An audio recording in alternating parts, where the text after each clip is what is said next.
नमस्कार, मी पंजाब डक. आज आहे 22 एप्रिल 2026. मी माझ्या शेतात आहे आणि या ठिकाणी एक महाराष्ट्रातल्या शेतकऱ्याला अंदाज देणार आहे. कारण की राज्यामध्ये खूप ठिकाणी काल देखील खूप ठिकाणी गारपीट देखील झाली. कोल्हापूर त्या पट्ट्यामध्ये, तिकडं लातूरकडे झाली.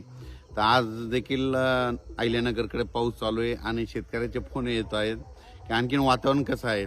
तर राज्यातल्या सर्व शेतकऱ्याला सांगायचं होतं की राज्यामध्ये आज आहे 22 एप्रिल.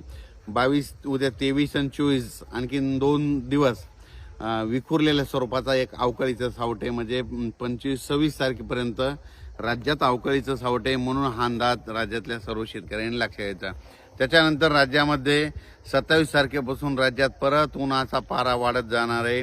उन्हाचा पारा वाढत जाणार आहे, उष्णतेची लाट येणार आहे. म्हणून हा अंदाज लक्षात घ्यायचा. मग सांगायचं झालं तर ही लाट मग उष्णतेची पूर्व विदर्भ, पश्चिम विदर्भ, दक्षिण महाराष्ट्र, उत्तर महाराष्ट्र, कोकणपट्टी, खानदेश सगळीकडं म्हणजे मात्र 26 तारखेच्या नंतर 27 तारखेपासून चांगलं उन्हाचा पारा वाढणार आहे. म्हणून हा अंदाज सर्व शेतकऱ्यांनी लक्षात घ्यायचा. मग राज्यातल्या सर्व शेतकऱ्याला सांगू इच्छितो, मराठवाड्यातल्या देखील शेतकऱ्याला सांगू इच्छितो की मराठवाड्यामध्ये परभणी जिल्हा झालं, नांदेड जिल्हा झालं, लातूर जिल्हा झालं, बीड जिल्हा झालं, धाराशिव जिल्हा झालं, लातूर जिल्हा झालं, संभाजीनगर, जालना जिल्हा, हिंगोली जिल्हा, नांदेड जिल्हा.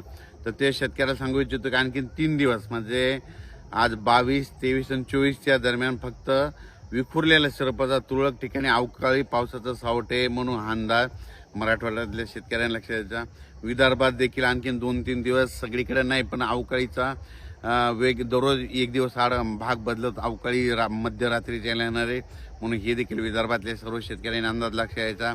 त्याच्यानंतर उत्तर महाराष्ट्रातल्या शेतकऱ्याला सांगू इच्छितो की आज 22, उद्या 23, 24, 25 पर्यंत उत्तर महाराष्ट्राकडे समजा इकडं पुणे जिल्हा झालं, समजा अहिल्यानगर जिल्हा झालं, नाशिक जिल्हा झालं, जळगाव जिल्हा झालं, धुळे जिल्हा झालं, ह्या पट्ट्यामध्ये, संभाजीनगर पट्ट्यामध्ये आणखीन 3 दिवस वातावरण खराब राहील. म्हणजे सर्वदूर पडणार नाही, फक्त अवकाळीचं सावट राहील. म्हणून आणखी 2-3 दिवस अवकाळी राहणार आहे. पण 27 तारखेपासून पुन्हा परत तीव्र उष्णतेची लाट येणार आहे. काही ठिकाणी 44°, 42°, 40°, 38°पर्यंत 44, आणि काही ठिकाणी 45-46 देखील पारा 1 मेच्या दरम्यान जाणार आहे. म्हणून हे देखील लक्षात येतं.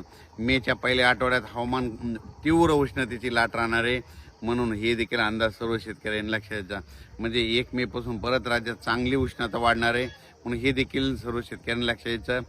आता 26 तारखेच्या नंतर देखील उष्णतेची लाट येणार आहे. म्हणून ज्यांच्या हळदी असेल, कांदे असेल तर तुम्ही काढू शकता, हळदी शिजवू शकता, वाळू घालू शकता. कारण की 26 तारखेपर्यंतच राज्यात अवकाळीचं सावट आहे. हे काही सर्वदूर नाही, विखुरलेल्या स्वरूपाचं आहे. 1 दिवस आड, 2 दिवस आड येत राहणार आहे. म्हणून हा अंदाज राज्यातल्या सर्व शेतकऱ्यांना लक्षात द्यायचा.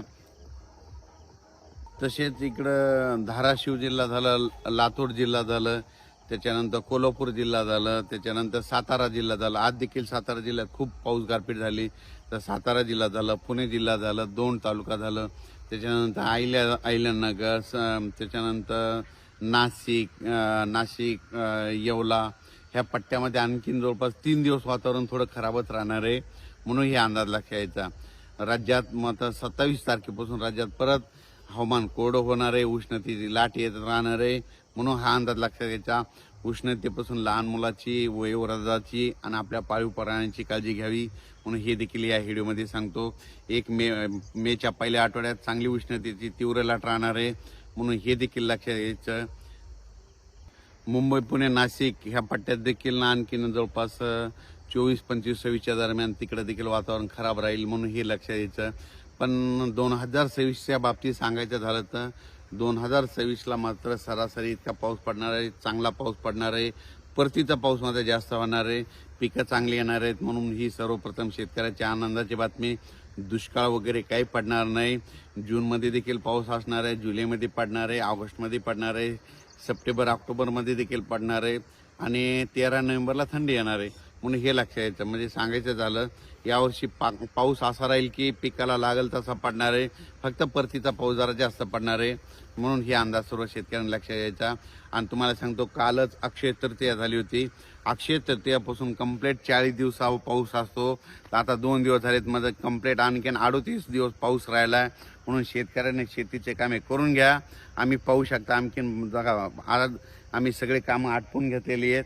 म्हणून माझी शेतकऱ्याला विनंती आहे, तर तुम्ही देखील काय करा, आता कंप्लीट 38 दिवस पाऊस राहिला आहे, म्हणून तुम्ही तुमच्या शेताची कामे आटपून घ्यावी. धन्यवाद.